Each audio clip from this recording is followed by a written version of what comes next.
Оюутлогын гэрээг хэн жалах нээлттэй сонсголын 2 дахь өдрийн хуралдаан боллоо. Энэ хурлаар яригдах гол сэдв нь хувь нийлүүлэгчдийн гэрээний хүүгийн төлбөр байсан юм а.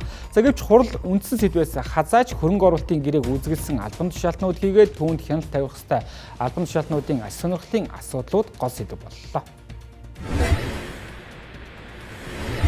Хууль зөрчсөн стандарт ус засгийн газар байгуулж зориудын луурын гэрээ байгуулсан. Тэрүүд гинтийн ашигын 68-ын дотор үйлчилж ирсэн.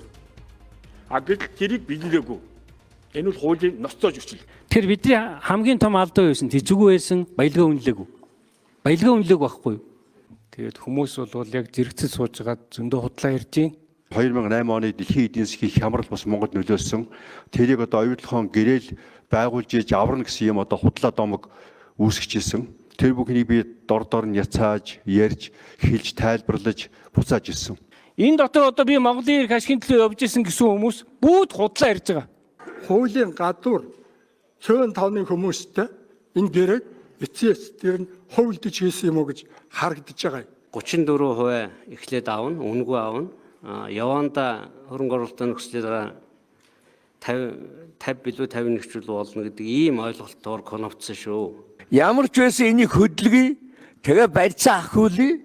Барьцаа ахиулаад явъя. Тэгсэн чи өөрснөө харин улам нөгөөдүүлд улам барьцаа. Ажилчдын хооллын баяр зүтгэн компани дизель түлшгийн Санжийн баярын найзын Петровсник 2 нийлүүлдэг болсон. Петровсын захирал давааны өмнө Санжийн баярт 10 сая долларын хавуул өгөөд 10 башаа аваад Америкт. Тэгээ ялаа авсан нөхөр шүү дээ. Дандаа үтгэлэг хийдэг. Энэ бүх хэрэг нь яваад шүүгээр ороод цагаатсан байгаа шүү. Дахин улсын хурлын энэ дээр ашиглаж ийм гүжирдлэг тараахаа болох хэрэгтэй. Баяр дарга бол үнэхээр алсын хараатай удирдахч байсан учраас энэ гэрээг зүтгүүлсээр байгаад байгуулсан. Тэр үед байгуулаагүй бол энэ гэрээ одоо ч байгуулагдахгүй байсан. Бүр энэ үр зээлүүд бүгдөө 20 тэрбумын үр зээлүүд төлөгдөж дуусны дараа 2037-2038 оноос эхэлж ногдол ашиг авах боломж байгаа. Оюутлогын компани 2028 оны 6 сарын 30-нд зээлийн хугацаанд дуусчих. Хэрвээ энэ зээлийн төлбөр төлж чадахгүй бол оюутлогоо өөрөө зээлийн барьцаанд хураагдах эрсдэл байгаа юу? Банкнууд санхүүжилтөд буцааж татах юм бол хамгийн түрүүнд риэтэнтэй мөнгөний төлөх юм байна. Оюутлогын компани маань Монголын талын хүртэж байгаа үр өгөөжийг тооцохдоо Монгол төлж байгаа бүх төлбөрөөр оруулцдаг. Мэдээж ногдол ашиг одоогийн байдлаар огт байхгүй.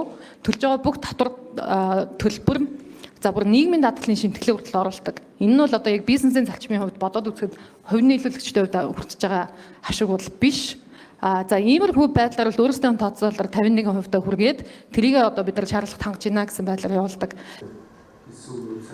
Монгол улс оюутлогын ордоос ашиг хүртээ гэвэл өндөр хүүтэй зээлж өдөр бүр төлбөр нэмэгдэж байгаа хөрөнгө оруулалтын зардлыг төлж барагдуулах ёстой. Нийтдээ 20 тэрбум долларын зээлийн хүүг барагдуулж байж 2037 оноос нааш ашиг авах боломжгүй байдалтай харагдаж байна. Харин тэр үед оюутлогын баялагийг зөөгөө дуусчих нөхцөл харагдаж байгаа юм. Иймээс ч нэн тэргүүнд зээлийн хүүг бууруулж давхар онтригийн лицензээр өмнөх алдаагаа давтахгүйгээр хөрөнгө оруулалтын гэрээгээ байгуулж ажиллах шаардлагууд сонсголын хүрээнд улам бүр тодорхой болж байна.